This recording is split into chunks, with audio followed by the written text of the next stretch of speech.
à l'école, les élèves sont tous a priori égaux. Chacun a le droit et la possibilité d'être écolier et collégien. Mais surtout, chaque écolier dispose de ressources égales à celles de ses collègues concernant son éducation. C'est pour cela qu'on peut considérer le système éducatif comme étant juste. Maintenant, à l'échelle d'un tribunal, chaque citoyen a le droit de recourir à la justice. Mais la question qui se pose serait de savoir si chaque citoyen dispose de ressources équivalentes pour le système judiciaire. Et c'est là qu'interviennent les dispositifs d'assistance judiciaire, pour corriger l'indiscutable inégalité des chances d'accès au tribunal. Alors, comme disait Mirabeau pour l'autre issue, la liberté de la presse est la liberté sans laquelle aucune des autres libertés ne peut être conquise. En effet, la liberté de la presse est une des composantes de la liberté d'expression. Celle-ci étant généralement considérée comme une condition nécessaire pour l'exercice de toutes les autres libertés. Donc maintenant, la question qui se pose serait de savoir comment protéger et promouvoir cette liberté qui est cruciale pour le fonctionnement du monde entier.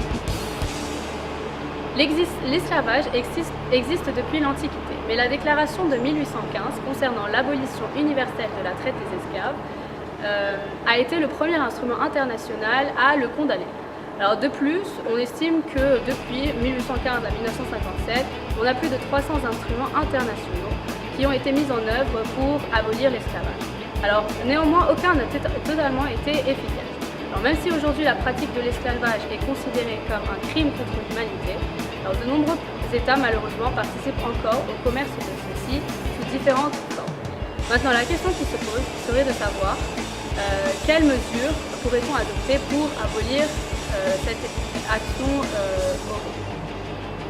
Aux Philippines, des inconnus et des prétendus miliciens commettent sans cesse des meurtres dont sont victimes des journalistes, des juges ou encore des avocats.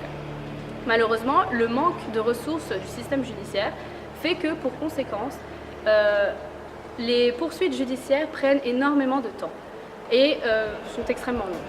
Mais pas seulement. Depuis les récentes élections, la corruption se fait partout et a pour conséquence de nombreuses violations des droits humains. Donc la question qui se poserait maintenant dans les débats serait de faire en sorte que les droits humains soient respectés au